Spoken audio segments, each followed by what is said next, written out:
Bonjour à tous et bienvenue sur boursicoté.com pour cette nouvelle analyse technique Forex et matières premières. Et donc le mouvement haussier que l'on attendait depuis l'impulsion ici sur la zone des 1.1645 est confirmé.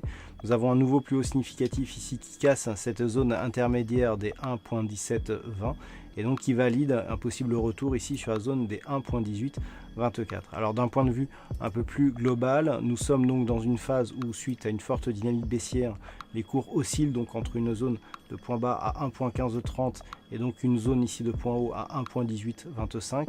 Sur une rupture haussière ici dans les prochains jours des 1.1825, eh bien on pourra avoir un signal de retournement qui pourrait s'apparenter, alors en fonction des configurations, à un double bottom ou à un triple. Bon, toujours est-il que sur cette zone ici, eh bien on aurait un objectif qui redeviendrait un retour ici sur la zone des 1.2160 naturellement.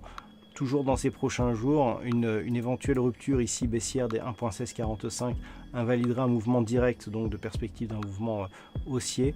Et c'est sur une rupture ici des 1.1530 que tout scénario haussier serait invalidé au profit d'un signal de poursuite donc de cette impulsion baissière après un faible rebond technique. Sur l'or, nous sommes toujours ici sur une impulsion plutôt baissière, 81 points bas ici sur la zone des 1237,80 $ l'once. Les cours ont rebondi ici et se sont stabilisés sous la zone des 1262 avant de revenir flirter ici avec la zone des 1255. Alors d'un point de vue très court terme, on est vraiment ici sur une phase de stabilisation. Par contre, ce que l'on peut aussi remarquer, c'est que nous avons ici un contact sur la bande de Bollinger supérieure après la dynamique baissière et donc des cours qui restent ici au-dessus de la moyenne mobile 20 exponentielle, ce qui valide plutôt donc la poursuite haussière de ce mouvement. Donc si tel était le cas, on pourrait assister prochainement ici à une rupture haussière des 1262 $ l'once, dont le prochain objectif ici serait un retour sur cette zone intermédiaire des 1272,60 $ l'once. Et puis enfin sur le WTI, suite à l'impulsion haussière ici que nous avions connue et qui était partie de la mi-juin, nous avons donc connu un point haut significatif à 75,25 et puis on est revenu ici tester la zone des 72,90 $ le baril. Ce test semble terminé, on est venu ici entre donc cette zone de support et le retracement à 23,6% de Fibonacci de la précédente phase de hausse.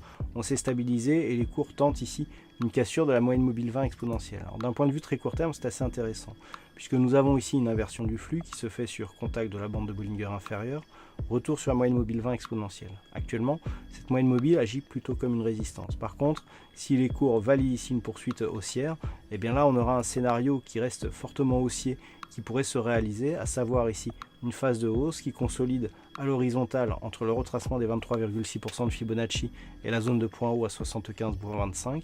Et en cas de cassure haussière, eh bien on validerait une poursuite haussière du mouvement. Par contre, dans les prochains jours, en cas de cassure ici des 72,46, l'objectif serait un retour possible sur le retracement à 38,2% de Fibonacci qui se situe, lui, à 70,73 $ le baril. Voilà donc ce que l'on peut dire sur cette analyse technique Forex et matières premières. Passez un bon week-end, de bons trades, on se retrouve très bientôt, toujours sur le site boursicoté.com.